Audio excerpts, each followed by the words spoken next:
Hi guys, so this is a video that will just help anybody who's a learning or beginner guitarist just to get involved with their local worship team. We're going to look at the 4 chords that you need to know to play guitar in worship. So a couple of things before we get started. We just need to make sure that we're all speaking the same language. So I'm going to show you a couple of things on the guitar. Just here we've got lines down the guitar. This is called a fret. So when we're talking about this is the 1st fret, the 2nd fret, 3rd fret, so on, we're going to be working in just the first 3 frets today. So just so we know what they are, obviously you've got your strings up the guitar. When I talk about the lower strings, there's these ones down here, and then your higher strings up the top of the guitar up here.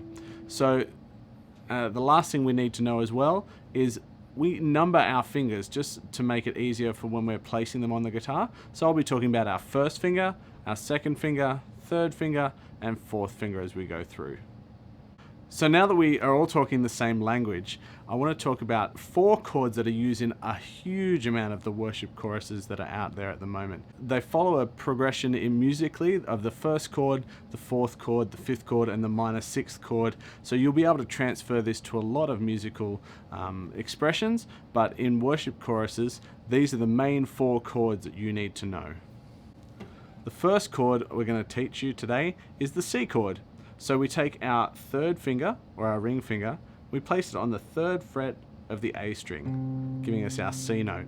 Then we take our 2nd finger, we go up 1 string, so up in tone, not up in position, and we place it on the 2nd fret on the D string. And then we take our 1st finger, or our index finger, on the 1st fret on the B string, and then we have a C chord. So this is where you can pause, go back, rewind a couple of times, and look at how to place your fingers. Anytime through the video, just stop, have a look, take your time, then hit play again, and we'll keep moving through. So there's your C chord. The next chord I want to teach you just moves 1 finger. So we take our 3rd finger off completely, and we're going to leave our 2nd finger where it is, the 2nd fret on the D string, and we're going to put our 1st finger down here, 2nd fret on the A string as well. This is an E minor chord. So a lot of places will teach you to play that with your 3rd and 2nd fingers.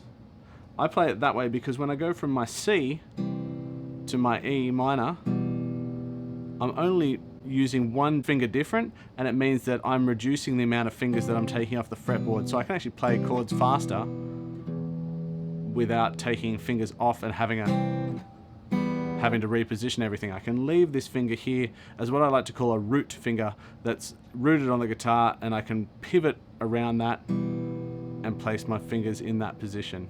So make sure when you play this one that you're playing the bottom string. So when you're strumming this E, low E, and we're strumming through all the strings. That's our E minor chord. The 3rd chord is one of the trickier ones because it's a little bit squished. It's our D chord. So what I want you to do is take your 1st finger, place it on the G string up here, and then so it's on the 2nd fret on the G string.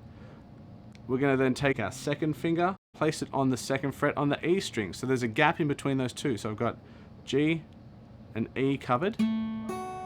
And then you take your 3rd finger and you place that on the string in between those two, the B string on the 3rd fret. So essentially you're making a little triangle there with your fingers. And we strum from the D string, we strum from the D all the way up, and there's our D chord. So the last chord we need to learn for our 4 chords you need for every worship song just about is our G chord. Now there's a lot of different ways of playing a G chord. The way I'm going to teach you now involves all your 4 fingers, so that if you're later on using variations that take fingers off, you know how to play a full sounding G chord, strums all through all 6 strings, sounds nice and full. We land the G chord with the G in the bass. So our 2nd finger down on the bottom E string, the lower E string is playing that G note. Our 1st finger then goes on the A string, just 1 fret back, the 2nd fret on the A string, and then our 3rd and 4th fingers both play the 3rd fret on the B and E strings respectively. So we're strumming all the way through all 6 strings, nice full sound. and that's our G chord as well. So when we're looking at using those chords, we want to make sure that, as we talked about before, we have a root finger for some of them, a common finger between a couple of chords. So when we're doing that, a song like Chris Tomlin's How Great Is Our God is a great song to practice these 4 chords. So it's actually written in G. So we start on a G chord, so nice full sounding G chord. Then as you go down to your E minor, you can leave your index finger, your first finger, or your index finger there, take all your other fingers off and just place that second finger underneath it on the 2nd fret as well. There's your E minor. Then that second finger stays there for the C. We just put the 3rd and 1st fingers in place. So there we've done 3 chords, and we've had a couple of fingers that haven't had to move off. Then everything comes off, and we make that triangle shape for the D. So we can play that song with How Great Is Our God. Sing with me, how great is our God. And all will see how great is our God. So that's just one example of a song that uses just those 4 chords, and you can play through that entire song, verse, chorus, bridge, and it's all just that G, E minor, C, and D chord. There's lots of other things we can do with those chords, and later on we're going to talk about using a guitarist's best friend, which is a capo, which will help you move those chords around, play them in different keys, but that's for a later video.